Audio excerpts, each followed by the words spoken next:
छत्तीसगढ़ में जल्द होगा कैबिनेट विस्तार। राज्यपाल रमनडेका से मिले सीएम विष्णु देसाई। हरियाणा फॉर्मूला हो सकता है लागू। 21 अगस्त को जापान दक्षिण कोरिया के दौरे पर आएंगे सीएम साय। 10 दिनों का रहेगा प्रवास। औद्योगिक विकास पर होगी चर्चा, साथ इन्वेस्टर्स को देंगे बुलावा। भिलाई में तेज बारिश से आधे शहर में भरा पानी। कोसा नगर के पास रेलवे आवास में हुआ जल भराव। टाउनशिप के घरों में भी घुसा पानी। राजधानी रायपुर में नहीं थम रहा हेरोइन तस्करी का सिलसिला। 3 और ड्रग पैडलर गिरफ्तार। लगभग 6.5 ग्राम हेरोइन जब्त।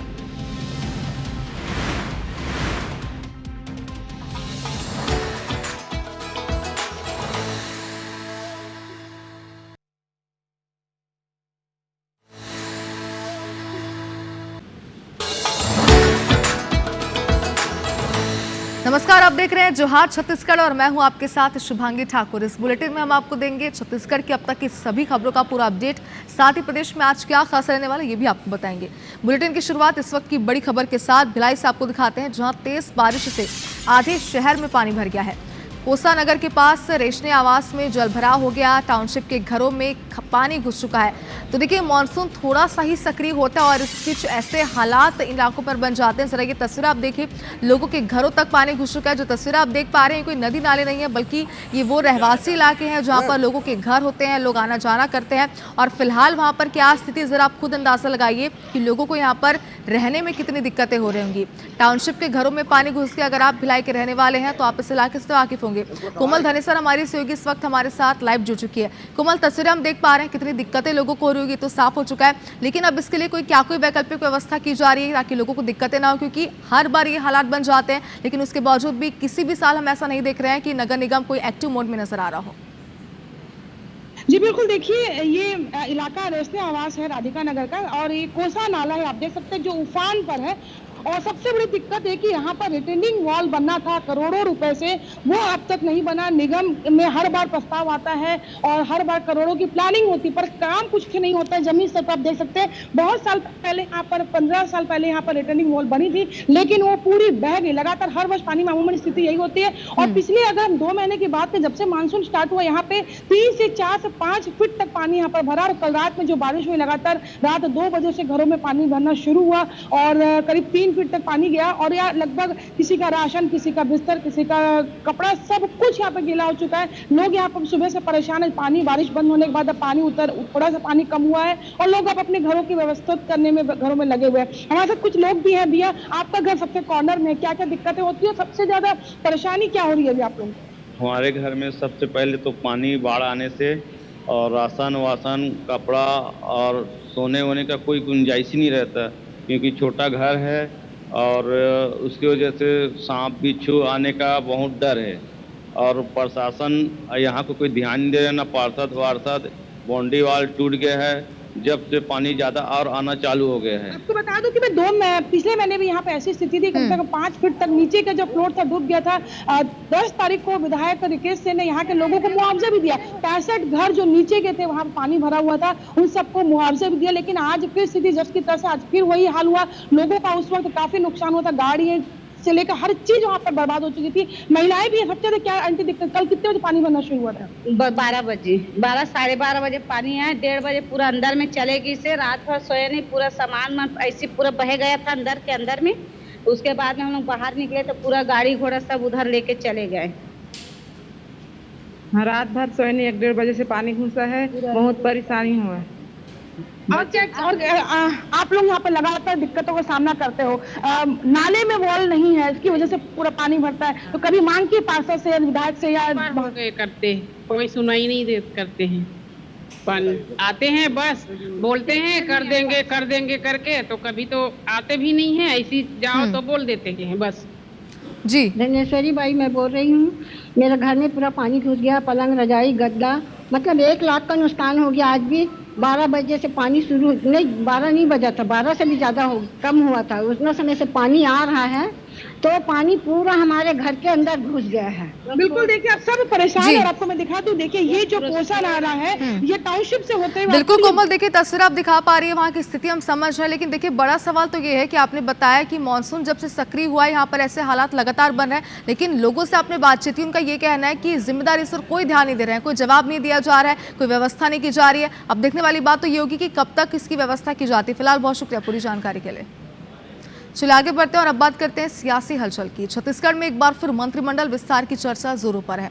21 अगस्त को मुख्यमंत्री जापान और दक्षिण कोरिया की यात्रा पर रवाना होंगे।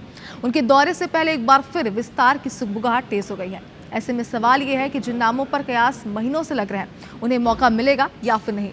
मुख्यमंत्री ऐसे नामों की घोषणा करेंगे जो सबको चौंका देंगे। इस रिपोर्ट में देखिए। छत्तीसगढ़ में भाजपा सरकार को बने 20 महीने हो चुके हैं, लेकिन अब तक सीएम साय का पूर्ण मंत्रिमंडल नहीं बन पाया है। 21 अगस्त को मुख्यमंत्री जापान और दक्षिण कोरिया की यात्रा पर रवाना होंगे। उनके दौरे से पहले एक बार फिर मंत्रिमंडल विस्तार को लेकर अटकलों का बाजार गर्म है। इस बीच IBC 24 के कार्यक्रम में सीएम साय ने कहा कि जल्द कैबिनेट विस्तार होगा। कि आपने अभी जो नई शिक्षा नीति लाई उसमें काफ़ी आपने युक्तिकरण किया, जो ऐसे स्कूल थे जहाँ पे शिक्षक नहीं है वहाँ पर शिक्षक भेजे और काफ़ी मतलब आपने व्यवस्थित किया। लेकिन एक युक्तिकरण आपके मंत्रिमंडल में भी होना है। अभी आपके पास कम मंत्री हैं, वो कब आप कर रहे हैं? सुन रहे हैं कि अभी जल्दी होने वाला है मंत्रिमंडल की बात। आपका उसका संतुलन भी थोड़ा ठीक करना है। नहीं, वो भी बिल्कुल होगा, जल्दी ही होगा। 20 तारीख को कह रहे हैं कि आप करने वाले हैं। अब डेट तो एग्जैक्ट नहीं, लेकिन जल्दी ही हो जाएगा। मुख्यमंत्री ने यह जरूर कहा कि जल्द मंत्रिमंडल विस्तार होगा, लेकिन कब होगा उसकी तारीख नहीं बताई। वैसे सूबे में चर्चा है कि हरियाणा के फार्मूले पर मंत्रियों की संख्या 13 हो सकती है। वर्तमान में 10 मंत्री कार्यरत हैं। अगर 3 मंत्री बनाए जाएंगे तो एक अन्य पिछड़ा वर्ग, एक अनुसूचित जाति और एक सामान्य वर्ग से बनाए जा सकते हैं। अब सवाल है कि ओबीसी वर्ग में किसका दावा मजबूत है। इसमें यादव समाज को साधने के लिए दुर्ग के विधायक गजेंद्र यादव को मंत्री बनाया जा सकता है। उनका पारिवारिक बैकग्राउंड भी आरएसएस से है। इसी तरह अनुसूचित जाति से अगर किसी को मंत्री पद सौंपा जाता है तो सतनामी गुरु खुशवंत को मौका मिल सकता है। खुशवंत रायपुर संभाग के आरंग से विधायक हैं।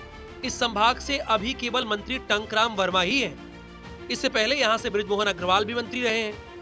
इस स्थिति में रायपुर संभाग को तवज्जो देने के साथ ही एससी वर्ग को साधने के लिए गुरु खुशवंत को मौका मिल सकता है।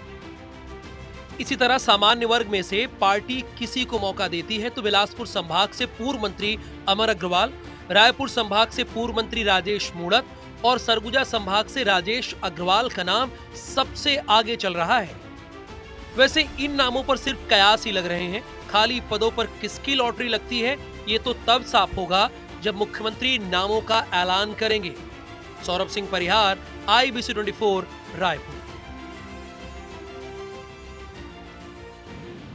तो अब देखने वाली बात तो ये होगी कि कौन सी वो तारीख आती है और कब तक होता है मंत्रिमंडल का विस्तार, लेकिन साथ ही किन नामों पर मुहर लगती है भी देखना दिलचस्प होगा। फिलहाल आगे बढ़ते हैं और इस वक्त की बड़ी खबर आपको दिखाते हैं। सीएम साय जापान दक्षिण कोरिया का दौरा करेंगे। 21 अगस्त को जापान दक्षिण कोरिया जाएंगे मुख्यमंत्री। इलेक्ट्रॉनिक्स, ऑटोमोबाइल, खाद्य प्रसंस्करण के उद्योगपतियों से मुलाकात करेंगे और चर्चा करेंगे। औद्योगिक विकास पर चर्चा होगी, साथ ही इन्वेस्टर्स को भी बुलावा देंगे।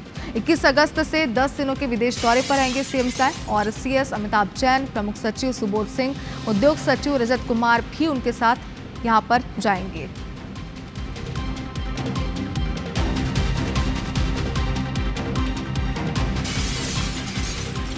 मुख्यमंत्री जी, आप भी बाहर जा रहे हैं, देश राज्य की तरक्की के लिए कहीं विदेश जा रहे हैं, कोरिया और जापान, क्या ध्येय है उसके पीछे? देखिए, जैसे मैंने कहा कि हमारा ये प्रदेश समृद्ध प्रदेश है, खनिज संपदा भरपूर है, तो उद्योग की भी बड़ी संभावना है और नई उद्योग नीति लाए हैं, उद्योग नीति 2024-30।